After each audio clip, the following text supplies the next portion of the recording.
বাংলাদেশে পৌঁছেছে। আমাদের শহীদ হাজি ভাই বাংলাদেশের কোটি কোটি মানুষের মনের ভিতরে, হৃদয়ের ভিতরে যে প্রতিবাদ এবং আধিপত্যবাদ বিরোধী অগ্নিস্ফুলিঙ্গের জন্ম দিয়েছেন, যে স্লোগানকে তিনি ঐক্যের প্রতীক হিসেবে গড়ে তুলেছেন, সেই স্লোগানের নাম কি? এই ইনকিলাব এখন বাংলাদেশের জাতীয় স্লোগান। বাংলাদেশের জাতীয় স্লোগান কি? এই ইনকিলাব, ইনকিলাব। ভারতীয় আধিপত্যবাদের বিরুদ্ধে বাংলাদেশের এখন জাতীয় স্লোগান হচ্ছে ইনকিলাব। সংগ্রামে উপস্থিতি, আসলে নিজের আবেগকে সংবরণ করতে পারছি না। এই ওসমান ভাই, আমি অভ্যর্থনের পরে সেই সময়গুলোতে বিশেষ করে মধুর ক্যান্টিনে তখন বিভিন্ন প্রোগ্রাম কর্মসূচি করতাম, সংবাদ সম্মেলন করতাম, প্রায় সময় দেখতাম যে এই হাজি ভাই মধুর ক্যান্টিনের বাইরে আশেপাশে এই শাহবাগ এলাকায় প্রেস ব্রিফিং করতেন, কর্মসূচি করতেন। এইখানে অনেকেই আছেন যাদের গায়ে হাজি ভাইয়ের ঘাম লেগে আছে, আছে না? এখানে অনেকেই আছেন যাদের হাতে হাজি ভাইয়ের হাত লেগে আছে। আমরা সবাই হাত উঁচু করি, আমরা সবাই হাত উঁচু করি। হাজি ভাই, আপনি একা নন, আপনি আমাদের ছেড়ে চলে যান না।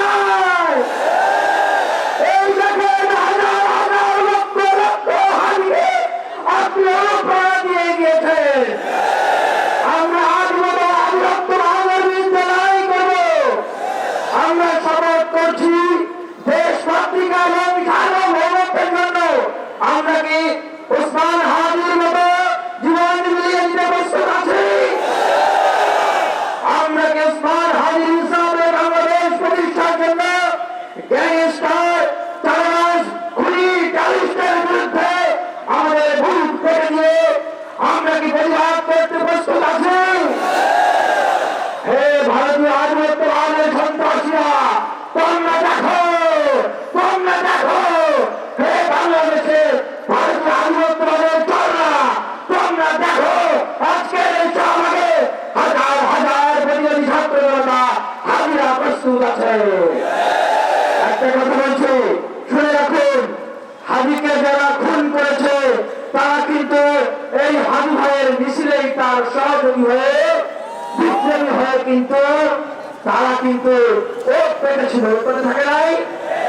ঠিক একই ভাবে আজকে এই বিপ্লবের মুখোশ পরে আমাদের এই বিপ্লবকে ছিনতাই করে, ডাকাতি করে তারা কিন্তু একদম আমাদের সরকার থেকে শুরু করে, বিচার বিভাগ থেকে শুরু করে, আমাদের রাজনীতি থেকে শুরু করে, বিশ্ববিদ্যালয়, কলেজ থেকে শুরু করে প্রত্যেকটা জায়গায় জায়গায় ছদ্মবেশে ঘাটতি হয়ে আছে।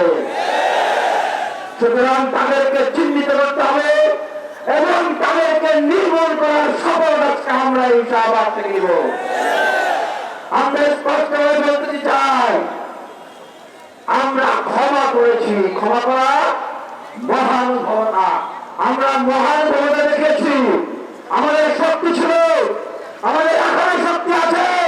আমরা চাইলে এই আধিপত্যবাদী, এই সন্ত্রাসী শেখ হাসিনা তাদের ভিতরে কোন আত্মমূলক আছে নাই, আমরা চাইলে আগামী 24 ঘন্টার ভিতরে বাংলাদেশ থেকে তাদের সকলের অস্তিত্ব আমরা জমে উঠতে চাই।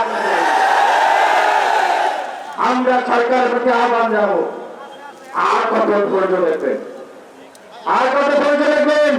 সরষের ভিতরে যে ভূত ক্ষোভ আছে সেগুলোকে চিহ্নিত করে ছুঁড়ে ফেলে দিই। আমরা দেখলাম এত ঘন্টা হয়ে গেল, আমাদের স্বরাষ্ট্র উপদেষ্টা এখনো বসে আছেন, ওনার কোনো লজ্জা করার কথা নাই।